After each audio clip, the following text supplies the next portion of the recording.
Hi guys, for today's video, gagawa naman tayo ng apple pie. Siyempre, yung una natin gagawa muna tayo ng dough. Meron tayo ditong all-purpose flour. Lalagyan na natin ng salt. Pagkatapos, lalagyan natin ng sugar. Imimix lang muna natin, no, para ma-mix lahat-lahat. Pagkatapos, isusunod na natin din kagad yung butter. Yung butter, hiniwa ko sa maliliit para mas madaling mahalo. Pagkatapos, lagyan natin ng isang pirasong egg. And then, lalagyan din natin syempre ng vanilla.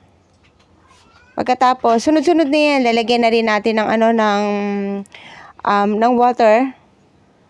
Pag ganito kasi, pag hindi mo pa kabisado yung kung gaano karaming tubig, unti-untiin mo lang para makikita mo naman kung tama na ba yung tubig na ilalagay mo o hindi pa. Pagkatapos, pag ganyan na yung itsura, okay na yan. Ang gagawin ko dito is set aside ko muna. Binalot ko sa cling wrap, tapos lagay ko muna sa fridge, then re-rest ko muna.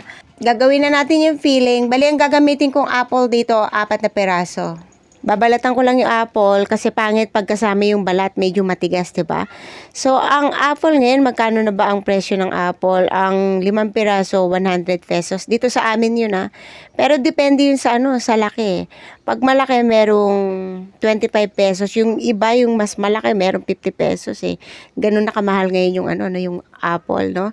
Samantalang noon, nasa 10 pesos lang ang isa or 5 pesos ang isa, eh. Yun yung way back na mura pa talaga yung yung bilihin. So anyway, pag natapos nating mabalatan yung apple, gumamit ako nitong meat grinder para mas pino yung yung apple, kasi pag tinadtad naman natin ng mano-mano, medyo matagal ang ang aabutin natin. So mas maganda na gamitan natin ng food processor or itong meat grinder. Tapos pag natapos na natin to, ang gagawin naman natin yung pinaka-sauce. So meron ako ditong water, then lalagyan natin ng cornstarch. Ito yung pinaka-slurry natin, yung pampalapot sa ating sauce.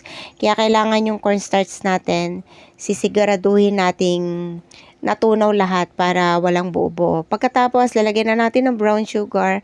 Mas maganda yung brown sugar para mas iba yung lasa. Then, nilagyan ko ng salt. And then, lagyan natin yung cinnamon powder.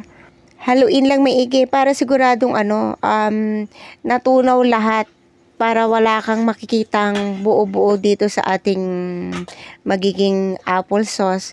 Tapos ito, nung sinalang ko na low heat lang, para hindi masunog, ha. Haluin lang natin, tapos makikita nyo naman na yan. Pag tick na yung sauce mo, okay na yan.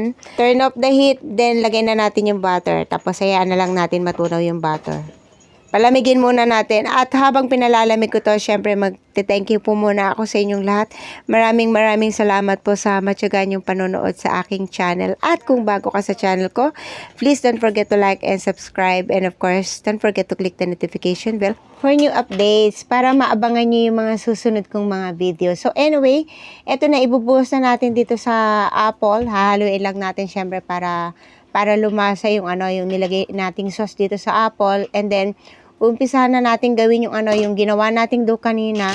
So naglagay ako dito ng ng flour dito sa preparing table para hindi didikit yung ating dough. Umpisa na natin, ipaplat natin yung dough. Kailangan yung yung rolling pin, nilagyan ko rin ng flour para hindi didikit sa rolling pin yung yung dough.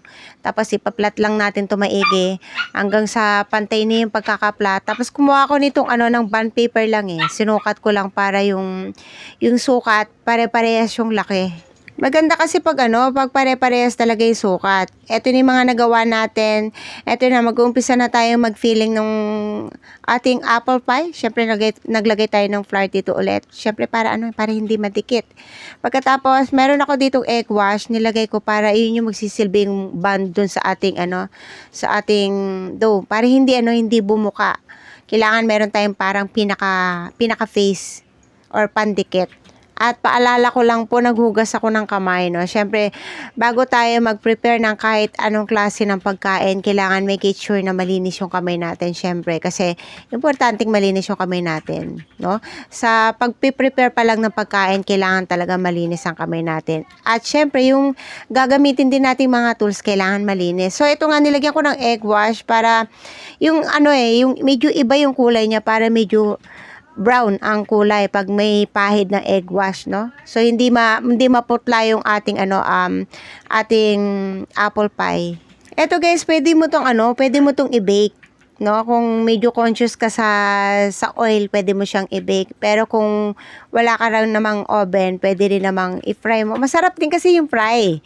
Kung paminsan-minsan lang naman, wala namang problema, no? Kasi iba rin iba rin talaga yung lasa ng fry sa bake. Eto na, pinafry na natin lahat. Alam mo yung habang niluluto mo siya, no, maamoy mo yung yung amoy ng cinnamon, yung amoy niya parang malalasa mo na. Yung ang sarap ng amoy niya. So anyway, isasalang muna natin lahat to. At pag nagsasalang ka ng ganito, make sure naman yung apoy mo din not too high, not too low. Kumbaga sakto-sakto lang, kumbaga alalay lang. Kailangan